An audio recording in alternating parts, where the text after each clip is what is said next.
stop putting certain chemicals in the products that we use every day to fight against that. Today, this film festival is actually in honor of Taylor Keith, who is a friend of Gaia's. She's directed plays with us and staged many one and all works in Frank Sinatra Park and at the Hoboken Museum, and she was supposed to be here today to talk to you a little bit about her experience with breast cancer. At 28, she was diagnosed, and recently, after thinking that her battle with breast cancer was over, she was diagnosed again and it's coming back. She's going to talk to you a little bit about her experience, and because she's not in a really good place, she asked me to share what she would have spoken with you about what she wanted to say to you all today. Do you ever stop and notice the smell of the air, the feel of the sun on your face, or the colors of the flowers? Or do you tend to notice how loud the traffic is, how bitter winter is, or how pungent the subway may smell? I admit I can be accused of the later more times than not, but not anymore. These things don't bother me the way they used to. I'm sure you're asking yourself, how could that possibly be? Sometimes when things happen in life, it makes us open our eyes to our surroundings a bit more than they used to be. We stop taking things for granted and we start experiencing life the way it should be, full. I was diagnosed with breast cancer in January 2007 and have been fighting the battle ever since. I'm currently fighting a reoccurrence, which at one point I thought was going to end my life. But I'm not going to stand here and tell you about my struggle emotionally, mentally, or physically, because that is what you see on Oprah. I'm not here to make you feel sorry for me or to preach about how to take care of yourself. I'm not here to talk about the trials and tribulations of being a woman.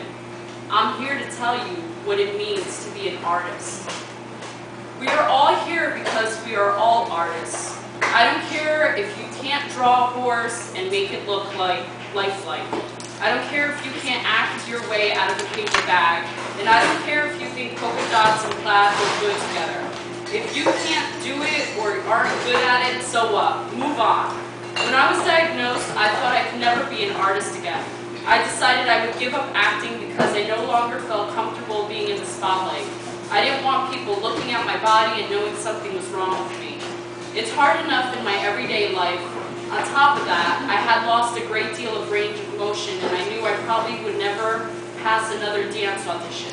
I felt terrible. This was something I had been working on for the past 17 years. All of the classes, time, money, blood, sweat, and tears I had put into it were all for nothing.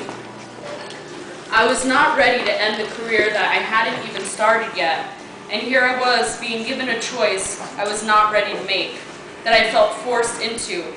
In my head, it would be one thing to choose to end my pursuit because I felt satisfied and I was done. But for something you love and have worked so hard for it to be taken away from you was beyond comprehensible. It almost hurt more than the diagnosis. With a lot of help and encouragement from friends and family, I am able to view things a bit differently. I decided there was no problem with directing. After all, what did my parents spend all that tuition for if it wasn't going to use the skills I garnered?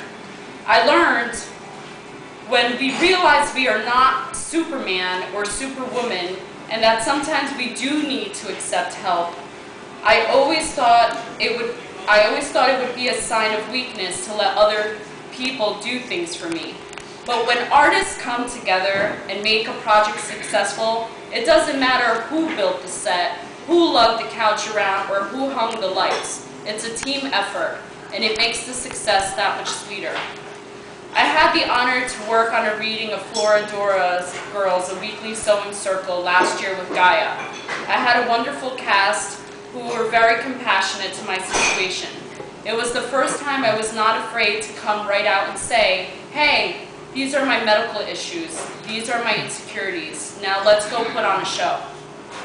One of the hardest but most relieving moments I experienced was having to go on stage in our second reading to fill in for one of the characters who was unavailable. All of my fears came back to me. Are people going to notice what's wrong? Are they going to realize my body isn't right? What will they think of the sleeve I need to wear on my arm? But no one said anything like that when the show was done. They complimented the direction, said I was funny, and joined in our success. Artists come together not because they needed to give me Artists came together not because they needed to give me charity, but because we created something and they wanted to be a part of it.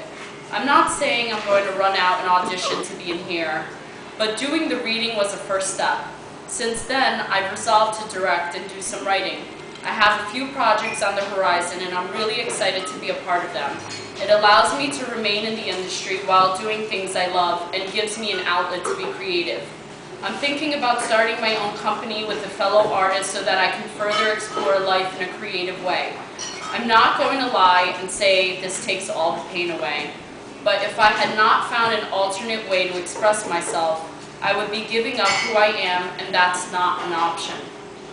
So why am I telling you this story today?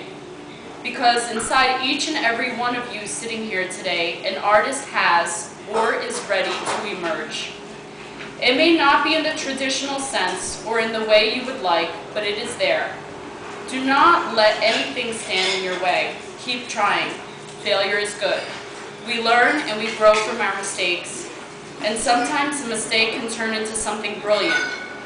Remember, there is always someone out there willing to listen to your voice, someone whose life you touched because you created something, and if you're lucky, someone who thinks you are the next Martin Socrates. If you want it bad enough, go and get it, because life is too short to give up. If you live to be 102, or if you live to be 45, you should be able to look back and say, I'm okay to move on because I gave it a hell of a shot.